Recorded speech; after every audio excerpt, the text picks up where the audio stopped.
I never pictured my marriage ending with the sound of a suitcase scraping across the wooden floor, and the woman I once adored glaring at me as she said, "Don't like it? Leave."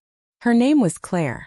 For 12 years I truly believed she was the person I'd grow old beside. We lived in a quiet corner of Vermont. Neighbors chatted over fences. The biggest disputes were about trash day or whose turn it was to cook dinner. Nothing in that peaceful setting prepared me for the kind of betrayal that would unravel everything. It didn't happen all at once. It crept in slowly, disguised as long workdays, fatigue, and a growing emotional gulf I tried hard to ignore.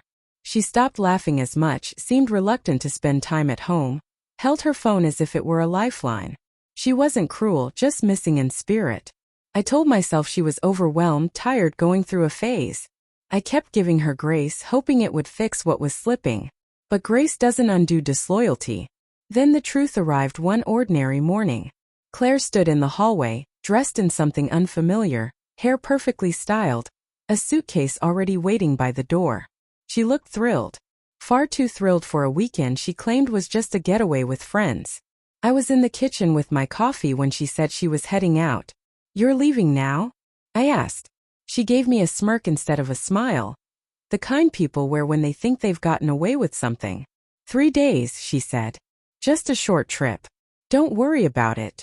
But something in her voice twisted my gut. Claire, is there someone else? I kept my tone steady though my chest felt tight. Her expression faltered for only a fraction of a second, but it was enough. She folded her arms. And if there is? What, you think you can stop me? My throat tightened. So you are. She lifted a shoulder unconcerned. I haven't been happy in a long time. He makes me feel alive. You don't. These things happen. Her words were cold, almost detached. And this is how you walk out? Yes, she replied.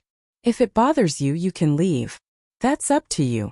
And with that, she rolled her bag outside, leaving the door cracked open behind her like an afterthought. I stood in the silence she left behind, feeling the weight of something final settling over me. The house felt unfamiliar, as though I no longer belonged to it, or to the life we'd built. My hands trembled not from anger, but from a sudden sharp understanding. Betrayal doesn't always break you. Sometimes it forces you to see the truth clearly for the first time. Later that day, I called a divorce attorney. Not to get revenge, but because I realized I had been clinging to a relationship Claire had abandoned long before. The lawyer, a calm woman named Simmons, listened as I described what had happened. She nodded knowingly. If you're prepared to move forward, we can start the process right away. I am, I replied. Claire was off chasing whatever excitement had pulled her away, and while she was gone, I finally did what I should have done long ago. I prepared.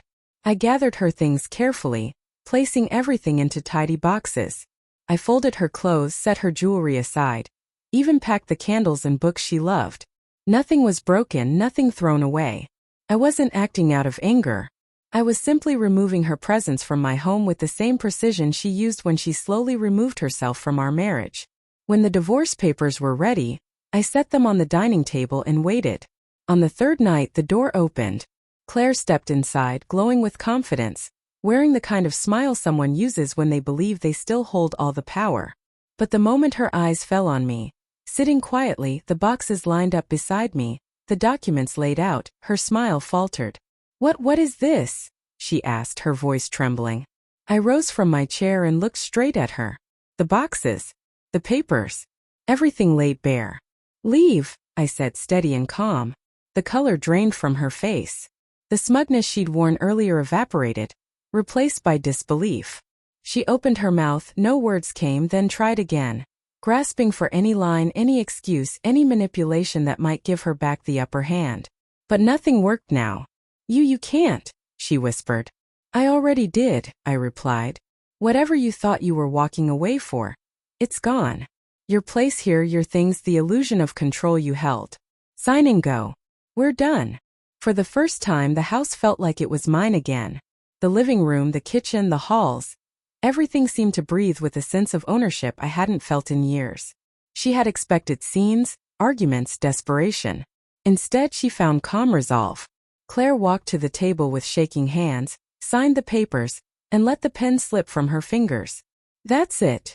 she asked, barely audible. That's it, I said. Your things are packed. You can leave now. And she did. Her heels echoed across the floor as she walked out, closing the door behind her. The silence that followed wasn't empty. It was peaceful, decisive, final. I sank into my favorite chair. The same one that had held me through countless nights of disappointment and quiet hurt. The weight I had been carrying for so long finally dropped away. I didn't need a fight.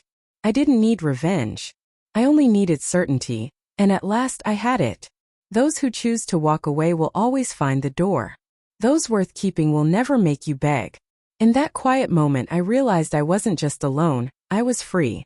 The world would still be imperfect, unpredictable, and sometimes painful, but now I could move through it unburdened, unhindered, fully myself. And that felt like real peace.